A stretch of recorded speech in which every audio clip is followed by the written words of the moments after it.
Hi. Hi, We all, I guess we're on, aren't we? we are on. So, how are Great. you doing this week? Busy, good. We got the Christmas tree up and the Christmas lights out, so we're good to go. Uh, it's been cold enough, so we've been burning wood in the fire in the wood stove. But yeah, how about you? Yeah, doing well. It's a not quite like that here in California, although today it's kind of windy and cold. So, I guess we're There you starting go. to get our version of winter. Yeah, Winter. yeah, that thing. Yeah, I'm trying to. I'm. I had like one idea for the newsletter this year, but I've been pretty much blank for that. Oh, So Your Christmas newsletter. yeah, so I don't know how that's gonna come.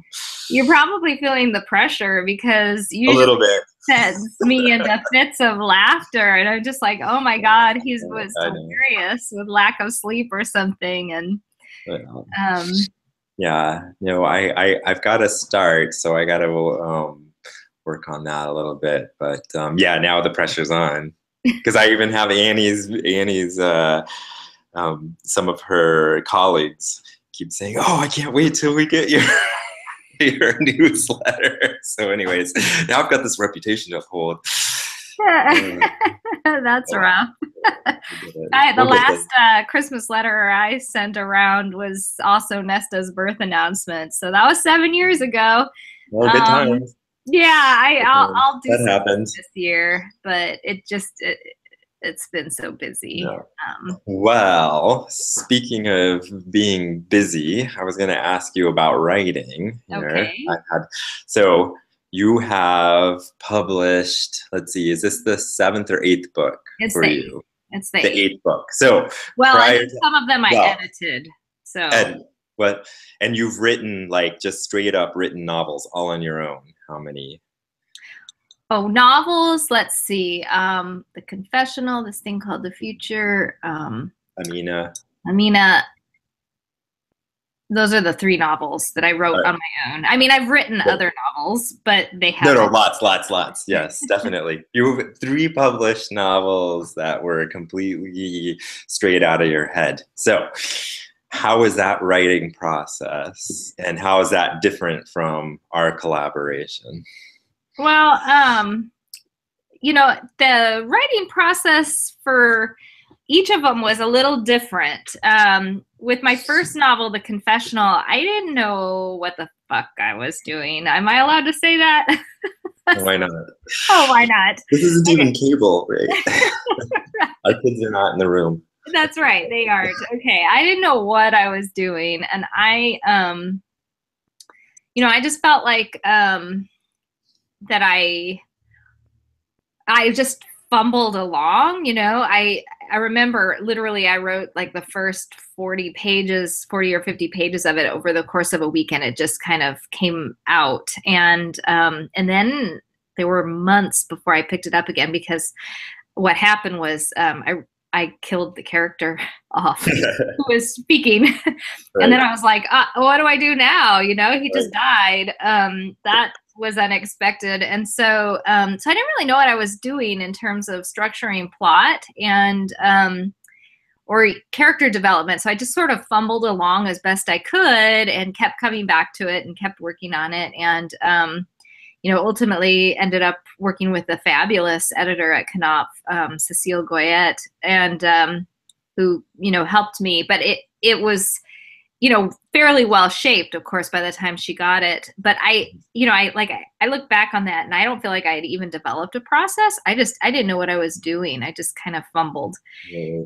Um, So basically, you just sat in front of the computer and kind of typed whatever came into your head. It sounds a lot like me. At the yeah, and in moment. fact, that first novel, I didn't know who the killer was. Like my character Right. got murdered and I didn't know who killed him and I was working on, Mhm. the I think I was probably, more than halfway through, possibly even three-quarters of the way through when I was beginning to suspect who I thought the murderer was,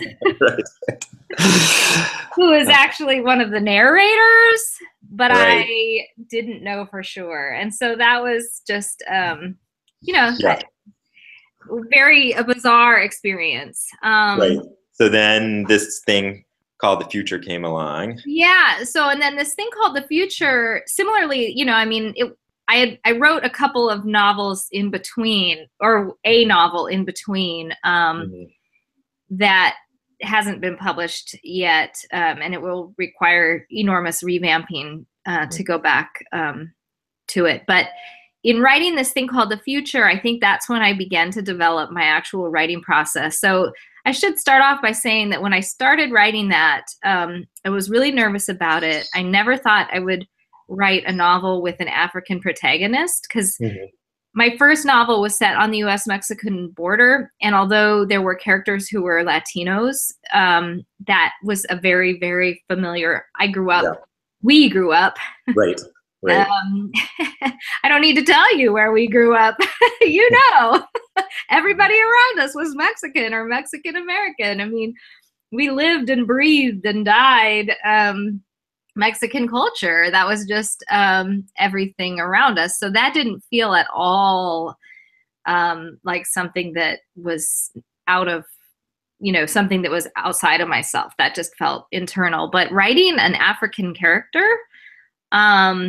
I was really scared about it. It was something I never thought I would do. In fact, I went into African history because I was going to write academic stuff about Africans, nonfiction, you know, that felt safe and secure. And this felt very dangerous and transgressive, actually, because, you know, I was extremely familiar with the problem of, you know, whites and Europeans and Americans kind of assuming that they could speak for the, you know, people that they had oppressed or subjugated or, you know, ruled over. And I was really extremely aware as a historian of the egregious examples of that in literature in Africa. So this felt very transgressive and very dangerous. And so when I started writing it, I thought, well, I'm just going to write these really short chapters because that felt very safe to me. Like I didn't have to really get deep into the character's worldview. I couldn't get it really, really wrong. I couldn't get it really, really right either. It was just like, oh, you know, I'd write these paragraphs that were, you know, or these chapters that were maybe 1 or 2 paragraphs long. I dip in and dip out. But that's not a very good way actually to approach writing. I mean, if you're going to write something, you spend it all. You know, you don't hold anything back. You don't sit there and think, I'll do, you know, I'll save this part, which is the best part for the next novel. No, you just have to immerse yourself. And so it was really in that novel that once I realized that, and once I realized, no, I'm trying to write this novel the safe way, and that's never going to be a good novel. I just have to immerse myself. It's not just about doing all the research and dotting the T's. I just about said dotting the I's. Yeah, it is what you're supposed to say, right? Dot the I's and cross the T's. That's all right. Okay, anyway. I'm starting to get an echo from your side. I'm sorry. I can hear myself like a split second later. Well, that's annoying. You want to come back in? You want to go off and see if we can come back in? No, because that would broadcast. Oh, all right. I can't do that.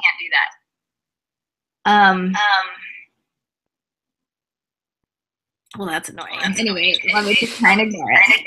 So if I immerse myself in this world, I begin to realize that I just had to revise constantly. Right. So I would write a chapter and revise it. And then I'd work on the next chapter. And then I'd revise both chapters. Right. So are you getting that echo? Hi, Owen. He just ran down. I'm not getting the echo. Oh, he wants you to see the Christmas tree. Oh, very cool, Owen. All right, you can go watch one more show, okay? It's adorable.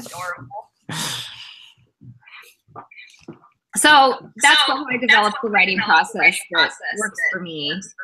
And I don't feel like I've done it that differently with you. Right. I still have to revise everything before I can move on to the next thing. Right. But you don't write like that. I don't write that way at all, because I'm beginning to realize that I just that you guys go ahead. Sorry, interrupted again. I realize that for me, I just have to keep, like, I should just keep writing, and just keep writing, especially. Yes, yes, you can. Yes.